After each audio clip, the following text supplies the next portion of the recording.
Right. My name is Kilabahile Ngozi Anya from the Igbo Queens of South Africa. I'm the founder and the former chairperson of the Igbo Queens of South Africa. And today we're celebrating our August meeting, the 5th anniversary for Igbo Queens. So this is the 5th anniversary in 2025, right? So starting the journey of Igbo Queens, it started with talks between me and my mother-in-law. My name is Kilabahile Ngozi Anya from the Igbo Queens of South Africa. I'm the founder and the former chairperson of the Igbo Queens of South Africa.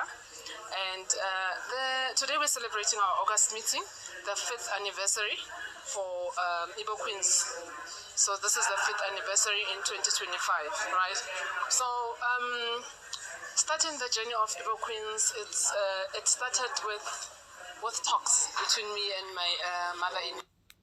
My name is Kilabahile. You see, unanoliyo starting of Igbo Queen. No between nyanwa na mother-in-law nya. No ka ife fakpara. Okwa na phone ka ha na-ekwu.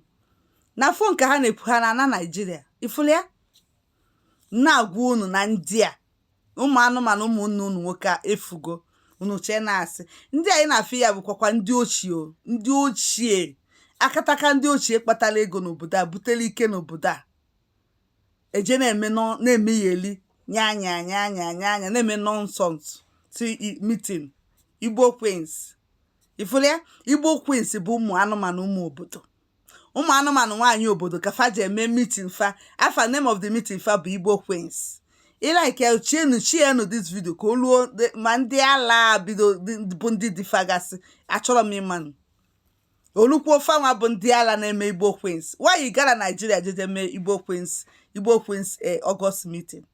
Na ha ya aga, we are starting it here. One day we'll go to Nigeria. Which one day? Anụ mmadụ ọbụla anụ oyi na wabedi. No be after they get married to you, pay your cows, had you no your labor bride price. Then the next thing you go to your father's your husband's house. You know na your house name Igbo Queens meeting, August meeting. Ekwa, it's not again. Hey! Igbo no ezuzugbu onwunu. Igbo ikwuli gba gasị. Igbo ikwuli gba gasị. And I'm the organizer. Nekwa Fozal Kilabahile Ngozi Anya. Oche ji Kilabahile afia. O adia Ngozi, adia Anya. Na her ID. O change again. Oje home affair. Change ye afia to your name. Ekwa for your mind. Is my wife. Nwanyi mu. Nwunye mu. Nwanyi ọma mu. Nwa mu nwanyi. Nwa mu nwanyi. Ifele mi bukwaye. Kilabahile or Hilo. Kete kpala chakwa ya na mabro onye obodo fa. Kilabahile or Hilo, whatever, okpole ya nonsense. Ngozi Anya. Ma go comment section here. I will leave the comment section. Kunu fiye ndị mmadụ ikwu. On my another next video, I will leave the comment section. Comment section do under this post. Kunu nori akụkọ ndị mmadụ. Ngozi Anya, Kilabahile, Ngozi Anya. For your mind, I'ma know onye ochie ka ebu. Onye ochie nọkwa ezigbo ọfụma sef. Unu je na-eme organizer meeting, August meeting. Ọ bụrụ na anyị nwa bụ ụmụ Igbo, onye Igbo na-anụ. Ịghọtaga ime August meeting, asị na August meeting international. Then after I went the August meeting home. Even as that, sef, he na communicate with the August meeting ndị nke nọ na Nigeria, nọ na Igbo. And eme Igbo Queens. Ndị ala ụmụ anụmanụ na Igbo Queens. Kete kpala chakwa unu anya ebe a. Asịkwa na anya eme invite bịa meeting a. Ka ihe sakọ ife niile a na-akọ ebe a. Nji disorganize everything a na-akọ there. Igbo Queens. Igbo Queens na your own father's country or your own father's house. Why not go to your husband's house and do it? Ekwa. Anugolo ya anu. Dokpu ikpu ego n'isi. Why not go to your husband's place and make Igbo Queens?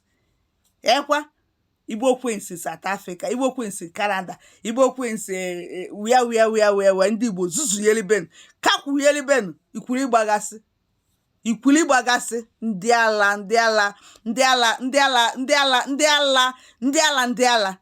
Ndị si na adịrọ mma. zuzubility gas Igbo Queen kịtịkpa lachakwa ya anya bụ toro na-enwere nwanne gbọpịasịkwa unu anya ebe a na-eme organizer nekwa ihe a nọ na-eme eli meeting ka ihe ama bụ meeting August meeting ekwa unu ejego gwa afa ekeme nekwe nne die nke a bụkwa ikwuligba ewu ọfịa ka ọ bụ na-eme ihe ndị nne di wit anabayala tonda gbachasịkwa unu chanye n'anya ndị ala Chineke kpọrọ ọkụ n'ike